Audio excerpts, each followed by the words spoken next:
Oke teman-teman, jadi kami di sini mau ngejelasin materi terkait hukum pidana. Mungkin teman-teman udah gak asing lagi mendengar kata pidana ya teman-teman. Sebelumnya aku ingin menjelaskan sedikit apa sih itu pidana.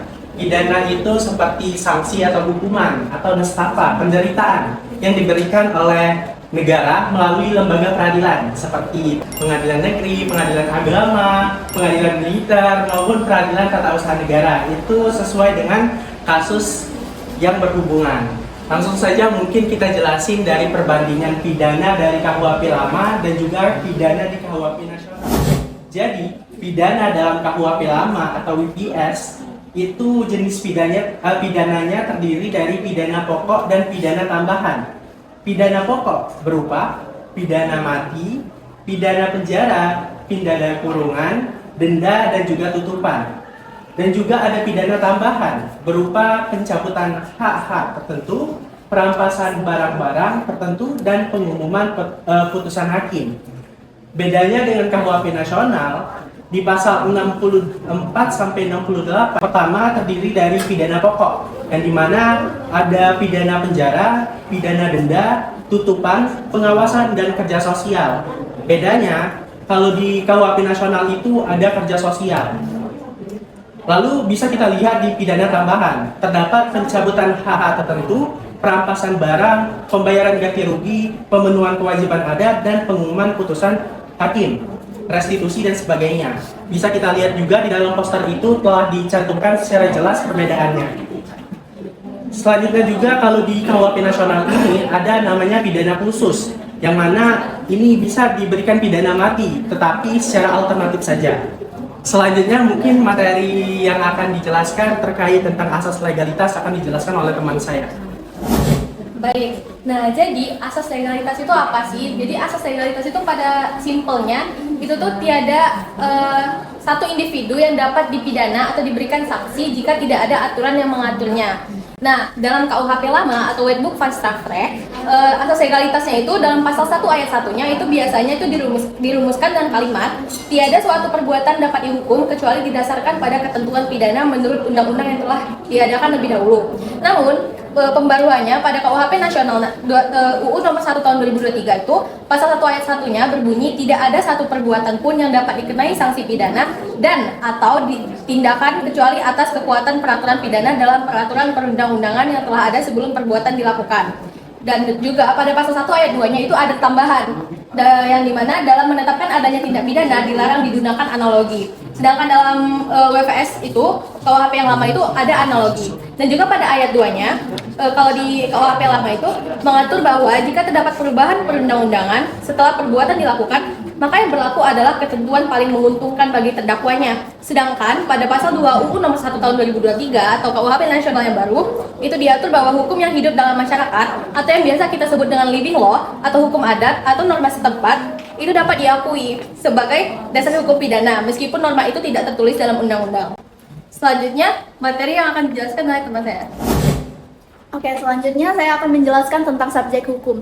Dalam subjek hukum pidana itu seseorang yang dapat mempertanggungjawabkan jawaban.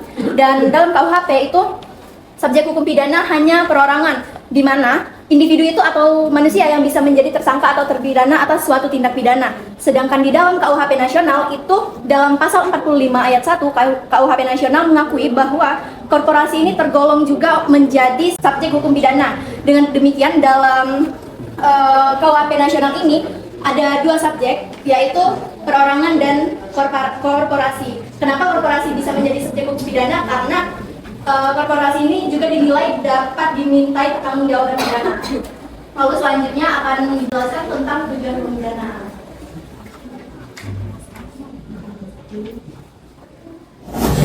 Baiklah teman-teman, kemudian di sini ada tujuan pemidanaan. Apa sih perbedaan tujuan pemidanaan yang ada di KUHP lama dan KUHP nasional kita yang akan disahkan tahun 2026 nanti? Oke, yang pertama itu dari KUHP lama dulu atau WPS. tujuan pemidanaan itu tidak menyebut tujuan pemidanaannya secara jelas dan hanya mencerminkan pembalasan, pencegahan, serta perlindungan ketertiban. Sedangkan dalam KUHP nasional, melalui pasal 51 itu menegaskan tujuan pemidanaan itu mencegah kejahatan, membina pelaku, memulihkan konflik, dan menumbuhkan penyesalan dengan filosofi yang lebih restoratif dan rehabilitatif. Kemudian, pemaafan hakim yang akan dijelaskan oleh teman saya. Baiklah, saya di sini akan menjelaskan perbedaan pemaafan hakim dari KUHP lama dan KUHP baru, yaitu KUHP nasional. Nah, sebelum saya akan menjelaskan perbedaannya, saya akan jelaskan terlebih dahulu apa itu sih pemaafan hakim. Nah, pemaafan hakim ini itu suatu kewenangan hakim untuk mengurangi kesalahan atau menghapus pemidanaan terhadap terdakwa meskipun unsur-unsur tindak pidana telah terbukti. Nah, di KUHP lama atau WPS, pemaafan hakim ini belum dikenal atau belum ada, tetapi ada penghapusan pidana atau mengurangi pidana yang terdapat dalam pasal 44. Seperti jika pelaku tindak pidana itu tidak bisa mempertanggungjawabkan tindakannya, seperti penghinaan jiwa dan lain-lain.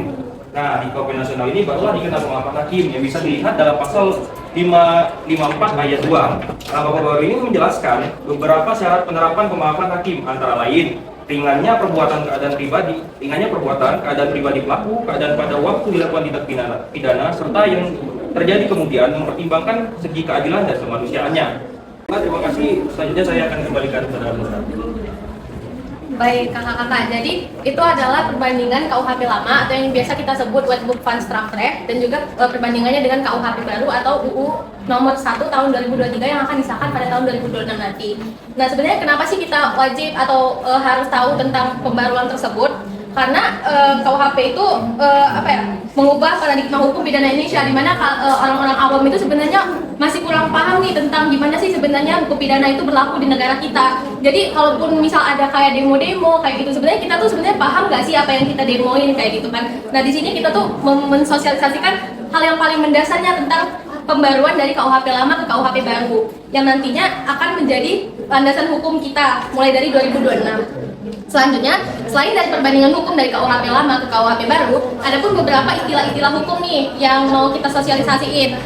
Mulai dari poheng, delneming, residif, dan summon loop. Mungkin langsung aja dijelasin oleh teman saya. Oke, dalam materi hukum pidana juga ada beberapa istilah. Yang pertama bisa kita lihat di poster itu ada namanya fogging atau poheng, sebutannya poheng.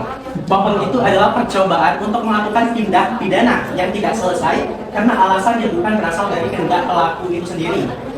Ada 3 syarat utama, yakni yang pertama adanya niat, yang kedua sudah ada permulaan pelaksanaan perbuatan, yang ketiga pelaksanaan tersebut tidak selesai karena adanya halangan dari luar kehendak si pelaku. Mungkin aku bisa contohkan nih, teman saya ini mencoba maling di rumah seseorang. Namun ketika dia melihat CCTV, dia nggak jadi melakukan tindak pidana tersebut. Jadi dia kembali lagi, nggak meneruskan apa yang dia lakukan untuk mencuri tersebut. Jadi dia gagal. Mungkin selanjutnya bisa dijelaskan oleh teman saya terkait delneming. Silakan. Oke, kalau tadi udah dijelasin tentang fogging, sekarang tentang delneming. Jadi apa sih delneming itu? Delneming adalah keterlibatan beberapa orang dalam satu tindak pidana, meliputi pelaku langsung, pelaku bersama, orang yang menyuruh, dan orang yang membujuk. Selain itu, pembantuan mencakup pemberian bantuan saat kejahatan berlangsung maupun bantuan sebelumnya seperti informasi atau sarana. Nah, kemudian delneming ini ada jenis-jenisnya teman-teman. Yang pertama itu medepleger. Contoh kasusnya itu seperti 2 orang atau lebih bersama-sama melakukan tindak pidana dengan kerjasama dan pembagian peran. Jadi si A dan si B ini contohnya sepakat untuk mencuri motor, maka mereka bekerja sama untuk melakukan tindak pidana. Yang kemudian yang kedua itu ada yang namanya jenis medeplegen, itu ikut serta membantu atau melakukan. Itu kurang lebih sama sih teman-teman sama yang sebelumnya dengan medepleger tadi. Kemudian yang ketiga itu ada downpleger, itu penyuruh melakukan atau orang yang menyuruh untuk melakukan tindak pidana tersebut. Jadi seseorang itu membuat orang lain melakukan perbuatan pidana, sedangkan yang disuruh itu tidak dapat dipertanggungjawabkan. Jadi kesalahan dari yang dilakukan mereka berdua itu hanya dijatuhkan kepada penyuruh tadi. Contohnya itu, C menyuruh anak 10 tahun untuk mengambilkan handphone milik orang di meja kafe dan mengatakan itu punya ongkok, ambilinnya, kayak gitu. Yang salah di sini kan si C tersebut, jadi anak ini itu tidak dapat dipertanggungjawabkan tindak pidananya. Kemudian yang keempat itu contoh kasusnya itu jenisnya itu pitlocker, itu penganjur atau penghasut. Jadi seseorang itu membuat orang lain itu melakukan tindak pidana dengan bujukan, paksaan, penawaran uang, tipu daya, atau memberi kesempatan. Contohnya D itu membenci E, lalu dia menawarkan uang 10 juta kepada F untuk membunuh si E. Kemudian contoh kasus yang kelima itu ada contoh kasus jenis medet breach, itu pembantu kejahatan atau membantu sebelum atau saat kejadian. Jadi orang yang membantu kejahatan itu tidak melaksanakan inti perbuatan kejahatan itu. Contohnya itu dia membantu H mencuri motor dengan memberikan H kunci si T. Nah di sini kan si J itu nggak ikut mencuri motor si T, tapi dia memberi kunci si T ini kepada si H. Kemudian yang terakhir itu contoh kasus konflik, yaitu semua bentuk dinamis sekaligus.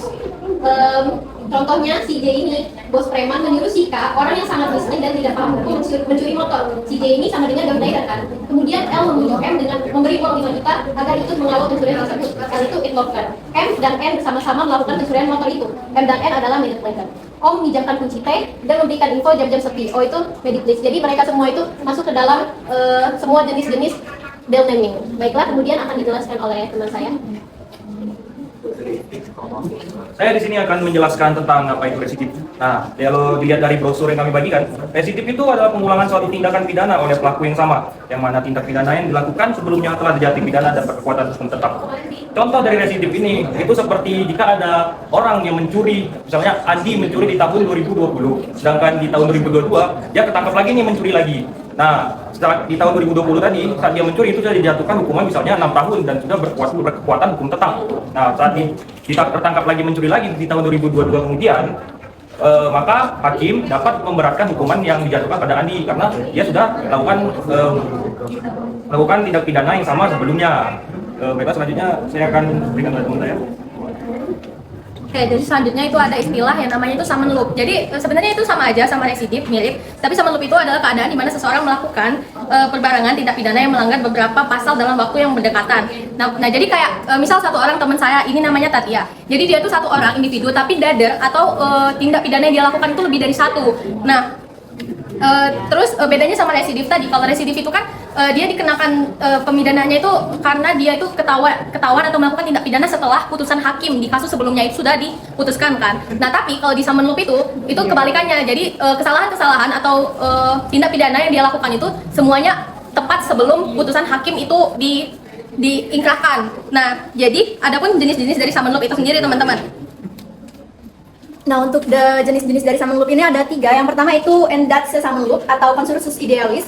Jadi consursus idealis ini suatu perbuatan pidana namun menghasilkan banyak akibat. Lalu yang kedua itu forgazed handling atau perbuatan berlanjut, di mana seseorang melakukan tindak pidana namun orang ini memiliki niat berlanjut untuk melakukan tindakan tersebut. Lalu yang ketiga itu merdatse summon loop atau konsursus realis. Nah, dalam konsursus realis ini orang yang melakukan tindak pidana berulang-ulang namun di waktu yang berbeda. Nah, ada pun beberapa contoh kasusnya. Jadi kalau misal konkursus idealis atau perbarengan ideal itu dikenakan pasal 63 yang dibahas di pasal 63 KUHP, itu contohnya itu misal satu orang itu menembak orang lain. Jadi kan kalau dia misal saya menembak teman saya, otomatis dia terluka dan saya akan dikenakan kasus penganiayaan kan. Namun akibat dari tembakan yang saya lakukan itu juga mengenakan kaca rumah orang lain. Jadi itu juga termasuk ke pasal perusakan aset orang. Jadi saya satu individu itu dikenakan 2 pasal berbarengan. Nah, kalau contoh dari konkursus realis atau perbarengan nyata yang dibahas di pasal 65 sampai 66 KUHP, itu contohnya misal hari Senin saya mencuri motor dan juga hari Rabu saya merampok toko. Jadi ada 2 perbuatan dan juga 2 kejahatan yang berbeda. Nah, kalau yang ketiga itu perbuatan berlanjut atau forgazed handling yang dibahas di pasal 64 KUHP, itu contohnya pelaku mencuri uang di laci rumah korbannya, lalu dia melihat dompet lain dan juga dia curi juga. Nah, beberapa perbuatan tetapi tujuannya itu sama, mencuri, dan dilakukan dalam rangkaian yang sama. Mungkin sekian sosialisasi tentang hukum pidana yang dapat kami sampaikan. Mohon maaf juga sebelumnya telah menyita waktu kakak-kakaknya sedang belajar di minggu-minggu UAS ini. Juga kami harapkan kakak-kakak dapat memahami dan juga dapat insight-nya dari kulit-kulit dari hukum pidana yang telah kami sampaikan sebelumnya. Mungkin sekian dari kami, saya tutup, terima kasih. Terima kasih. Semoga belasnya dapat.